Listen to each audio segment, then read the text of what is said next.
Assalamualaikum warahmatullahi wabarakatuh. Hai Tribuners, Tabi pun.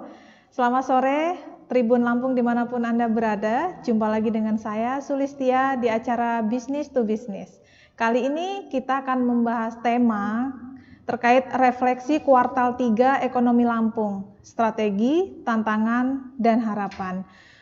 Di sini saya sudah mengundang satu narasumber saya, pengamat ekonomi dan kebijakan publik yang juga dosen Fakultas Ekonomi dan Bisnis Universitas Bandar Lampung, ada Pak Sahril Daud. Selamat sore Pak Sahril Daud. Selamat sore, Assalamualaikum warahmatullahi wabarakatuh. Waalaikumsalam Teman-teman semua. warahmatullahi wabarakatuh. Apa kabar ini Pak? Baik, sehat selalu. Iya, selalu jaga kesehatan, masih pandemi soalnya. Ya, ini terkait dengan tema nih yang akan kita bahas. Refleksi kuartal 3 ekonomi di Lampung. Sebenarnya kalau bicara dengan itu, bagaimana sih kita melihat kondisi ekonomi Lampung hari ini, Bang? Ya, sudah.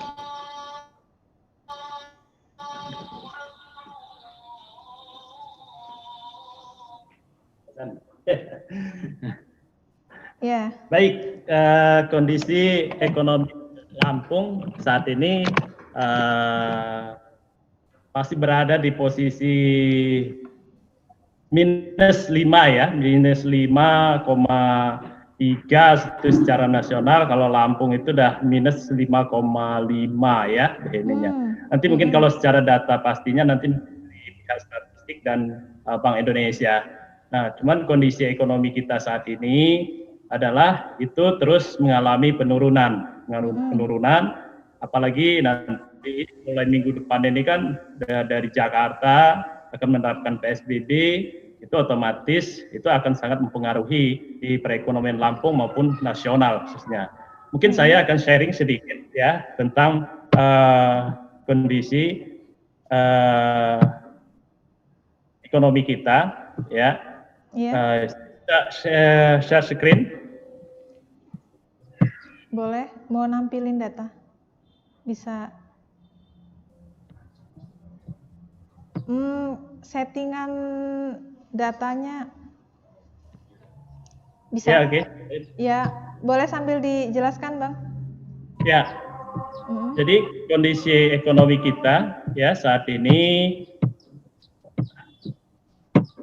oke ya, kita lihat dari akhir 2019 itu terus mengalami penurunan mulai dari 5 ke 4,9 terus 2,97 sampai saat ini tembus sampai minus ya, minus 5,32% ya, itu ya. Nah, ekonomi kita bisa screen, oke ya. Oke, bisa masuk? Belum, bentar Bang. Masih proses.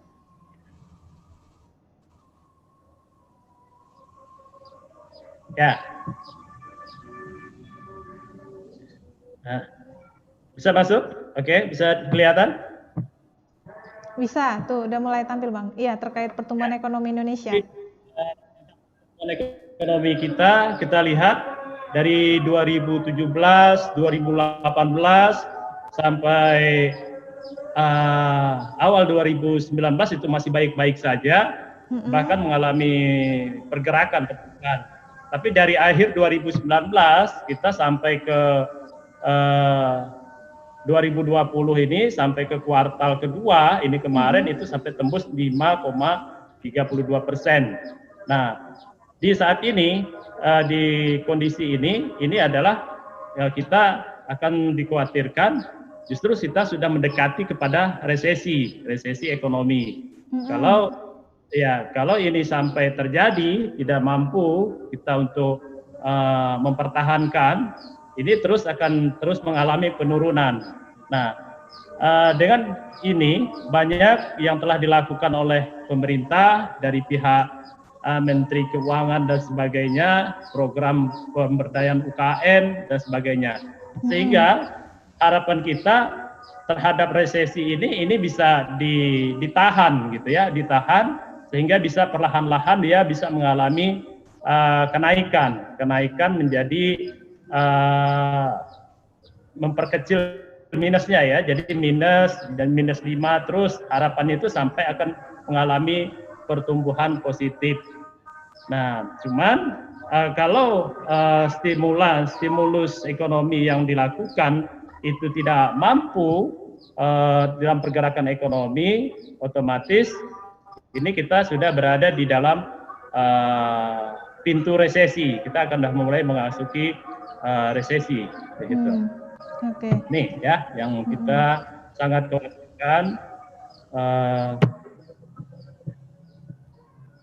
Oke, Bang, sebelum membahas lebih jauh nih, boleh dijelaskan tidak? Kan ini mungkin tidak semua Tribuners ini paham terkait resesi itu apa dan implikasinya sendiri untuk perekonomian di Lampung seperti apa, Bang? Boleh dijelaskan?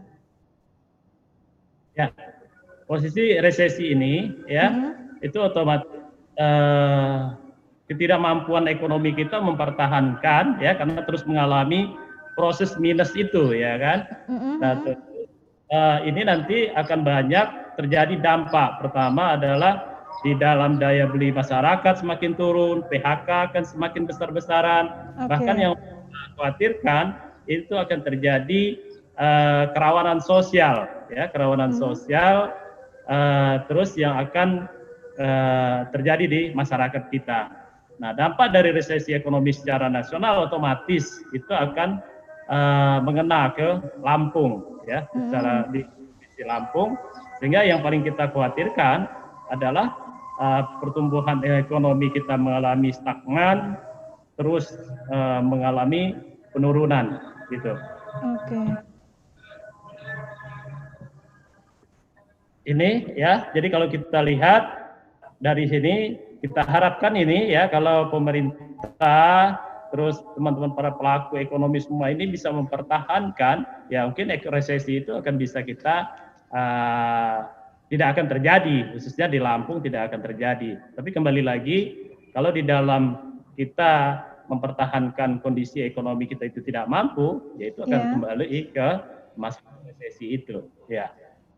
Nah, teman-teman sekalian, kita masih bersyukur ya kalau kita lihat di Indonesia ya, kalau kita lihat datanya secara ekonomi makro dibandingkan dengan negara lain, bisa kelihatan ya.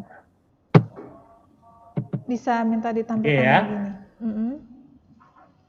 Ya, kalau kita lihat posisi ekonomi Indonesia, khususnya Lampung, itu masih berada di zona biru ya, kalau kita lihat secara ekonomi makro, secara ekonomi dunia.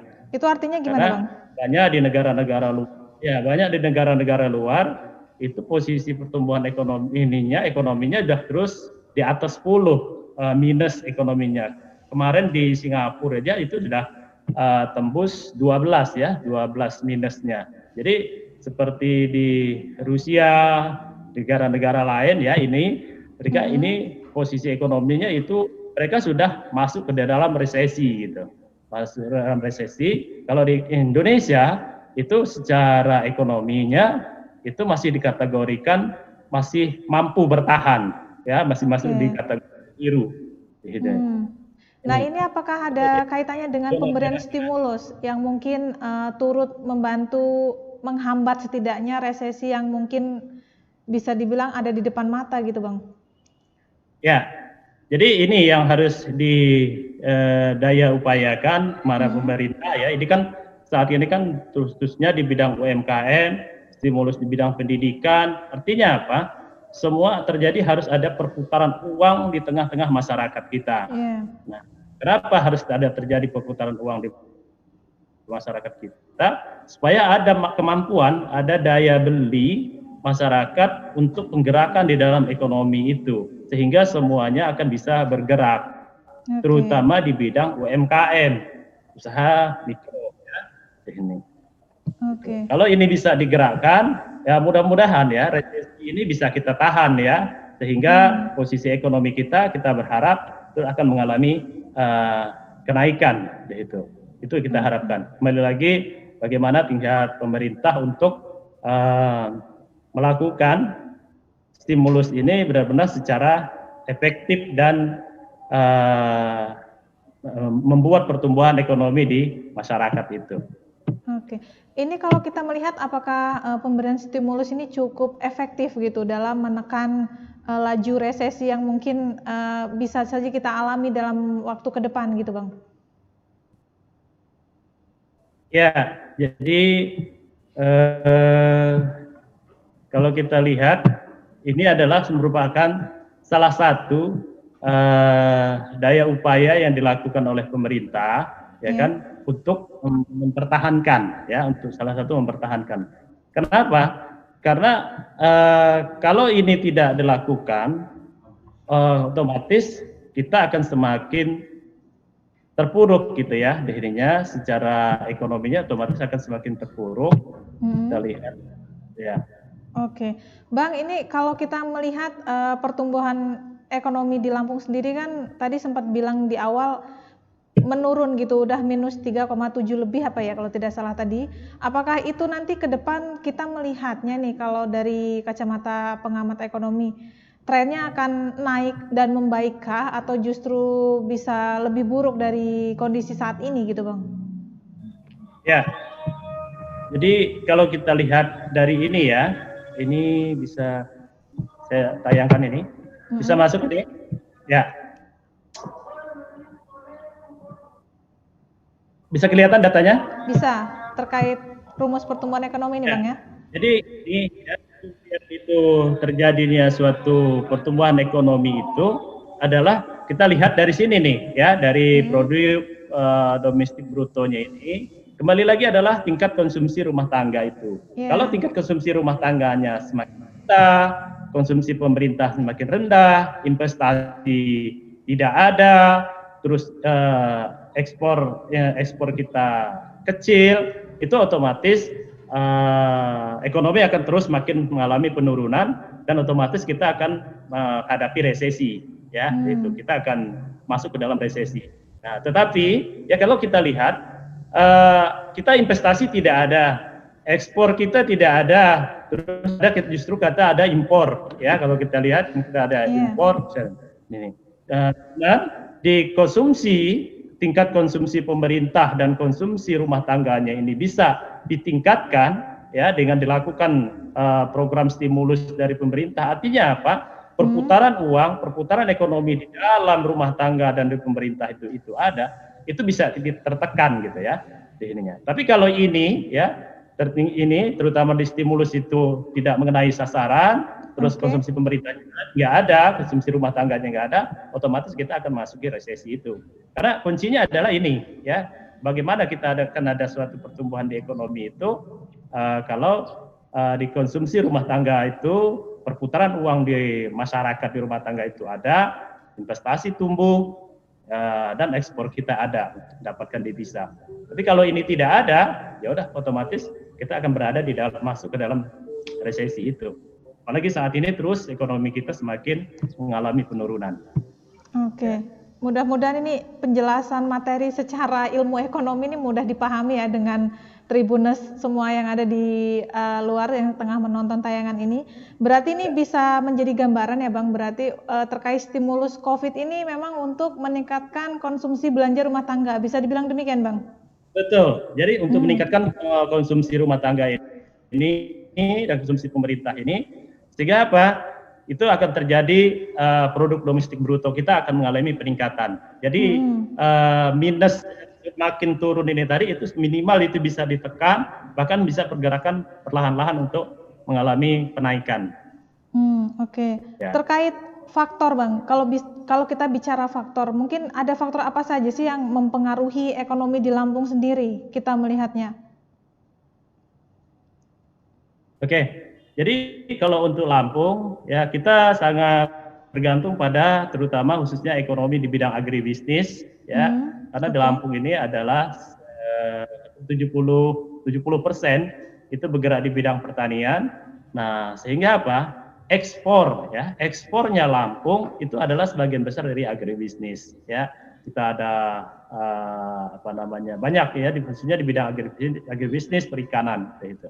Nah, kalau ekspor itu menurun ya, bahkan saat ini kecil sekali, itu ya kita sangat akan terganggu ekonomi kita. Kenapa saat ini ekspor itu? Karena importirnya dari negara tujuan itu, importernya itu kan saat ini kan lagi tidak menerima, memutuskan kontrak, lagi menggerakkan ekonomi masyarakat, khususnya di bidang agribisnis, khususnya di bidang pertanian, itu semakin stagnan juga. Sehingga apa? Semuanya pada murah, semua hasil bumi pada murah, ya, hasil pertanian pada murah, sehingga daya beli petani, konsumsi petani, masyarakat kita itu semakin kecil.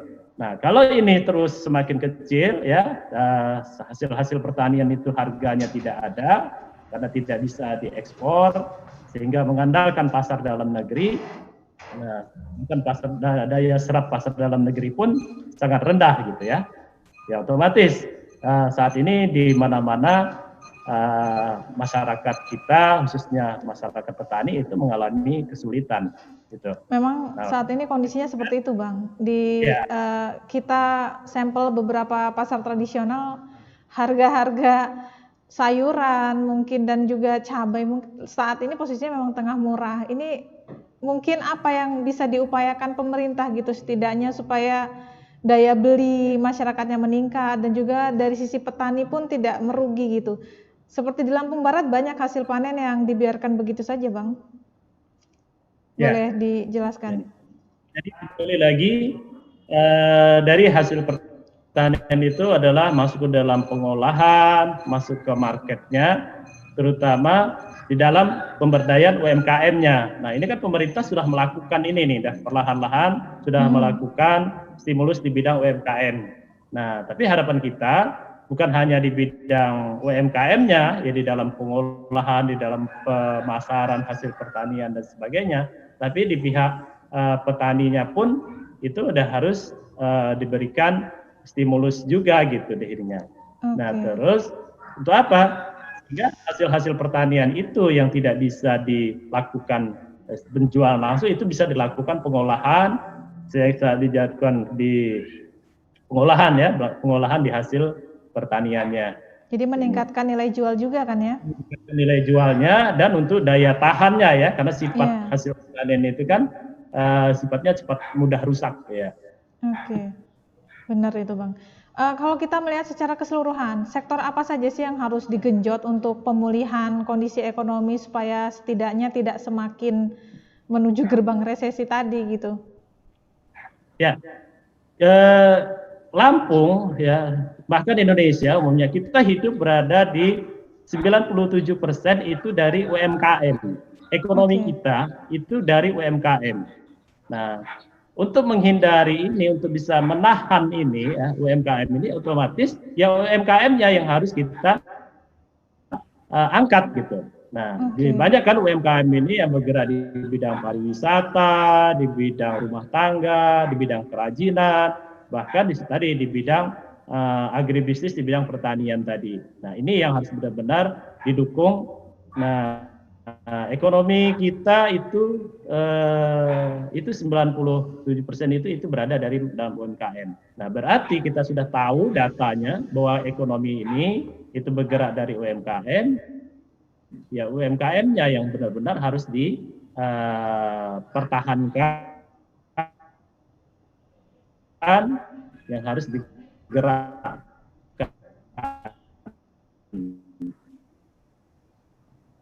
Oke. Bang, kalau lagi karena di UMKM ini kan menyangkut masalah. Oke. Bang, kalau kita melihat secara suaranya masih jelas? Suara saya bisa diterima dengan jelas? Oke. Bang, kalau kita melihat secara keseluruhan di Lampung mungkin, kita melihatnya kondisi saat ini apa yang mesti dievaluasi gitu? Kan stimulus dari PLN sudah, stimulus untuk UMKM, terus bantuan kepada masyarakat yang menengah ke bawah mungkin termasuk untuk karyawan swasta pun sudah digulirkan gitu. Kira-kira kondisinya untuk evaluasinya seperti apa, Bang? Ya, pertama adalah tingkat efektivitas di dalam penerapan stimulus itu, pemberian stimulus itu, ya. Jadi sejauh mana sih tingkat efektivitas penyerapan stimulus itu di tengah masyarakat, di para pelaku usaha, khususnya di UMKM. Nah, apakah ini benar-benar efektif dan apakah bisa membuat suatu pertumbuhan di ekonomi kita baik secara regional maupun secara nasional. Nah, kalau ini tidak mampu menahannya, berarti itu tidak akan efektif. Ya, kita lihat nanti data sebulan ke depan ya. Kalau ini di kuartal ketiga ini nanti itu posisi kita minusnya itu semakin tinggi, ya kan? Ekonomi kita semakin turun, ya berarti stimulus itu perlu dievaluasi, berarti itu tidak terkena sasaran, ya, tidak terlalu efektif dalam sasaran. Berarti dari pihak pemerintah itu benar-benar harus mencari kembali solusi apa sih benar-benar tepat sehingga stimulus ini benar-benar bisa mampu secara efektif mengangkat pertumbuhan ekonomi kita. Saat ini kuartal 3 ya. Posisinya tinggal bulan September ya, Bang ya? Ya, betul. Karena kita lihat ini dampak dari Jakarta akan melakukan PSBB ini, ya, ini kita perkirakan ini dampaknya secara nasional akan luar biasa, termasuk Lampung, ya. Karena salah satu produk dari Lampung ini itu adalah marketnya sebagian besar penopang Jakarta, penopang Jabotabek itu sebagian besar dari Lampung. Terutama produk-produk pertanian itu dari Lampung, ya. Kalau ini sampai terjadi PSBB di ibu kota, di Jakarta, di Pulau Jawa, itu otomatis Lampung akan kena imbasnya yang sangat cepat, gitu. Jadi ini pemerintah harus benar-benar melakukan sesuatu. Bagaimana sih untuk menahan sehingga resesi ini tidak sampai terjadi, gitu. Oke. Ini sebelum kita closing nih Bang, satu hal, mungkin saran dari kita selaku pengamat untuk kedepannya agar Lampung ini tetap bertahan gitu, setidaknya tidak mengarah ke resesi tadi gitu Bang. Ya, jadi ini saya akan lihatkan kita akan harus melakukan sesuatu perubahan ya, memang sesuatu yang sulit itu adalah untuk melakukan perubahan. Nah, jadi harus kita melakukan perubahan, terutama di dalam sistem ekonomi kita. Ya, di dalam sistem ekonomi kita, terutama di ekonomi masyarakat. Nah, bagaimana sih sehingga ini? Karena kondisi saat ini karena masalah COVID ini kan luar biasa, terutama di market, ya, di market daya beli masyarakat itu semakin rendah. Nah, apa sih yang harus dilakukan? Ya, otomatis kita harus membentuk kemampuan baru. Ya, jadi bukan hanya yang dalam new normal ini, ya kita harus belajar sesuatu yang baru lagi, terutama di bidang pemasarannya hal yang baru, menggunakan mungkin online, model UMKM-nya masuk ke dalam online, ya, menggunakan e-commerce, sudah itu sistem packaging-nya, sistem bisnisnya, kita harus masuk ke sesuatu hal-hal yang juga. Tapi kalau kita ini tidak melakukan sesuatu yang mempelajari sesuatu yang baru, kemampuan yang baru, otomatis kalau kita masih mengandalkan pola-pola lama, ini kita